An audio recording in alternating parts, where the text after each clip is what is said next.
Simplihan lang natin ang upload ngayong araw. Papakita ko lang sa inyo kung paano magpalit ng gulong. Gulong pala to ng 3 wheels pangunahan.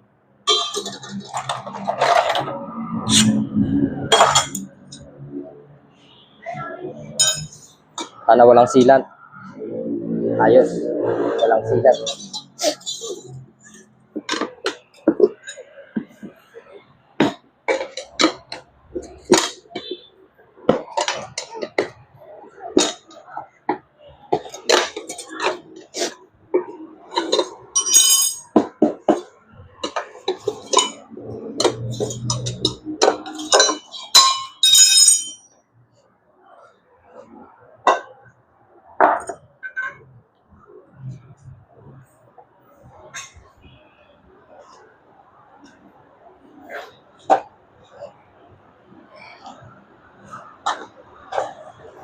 Dapat hindi kayo magkamali.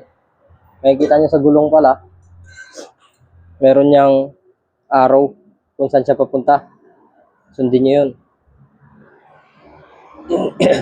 Walang arrow. Mapapahiya pa tayo dito. Ayun.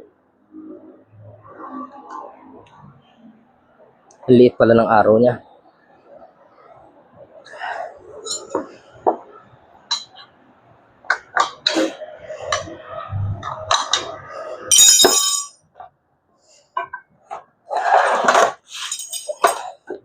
Hindi ko napansin bumagsak ang stabilizer. Habang hinihintay mong ayusin ko ang stabilizer. Please like, share, and follow for more videos angkol.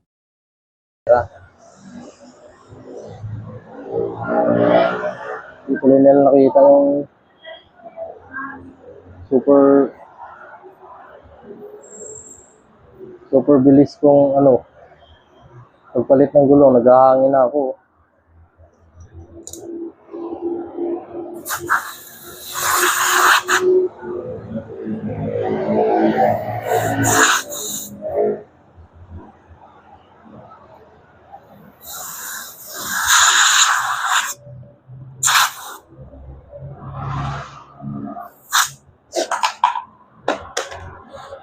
Check pressure.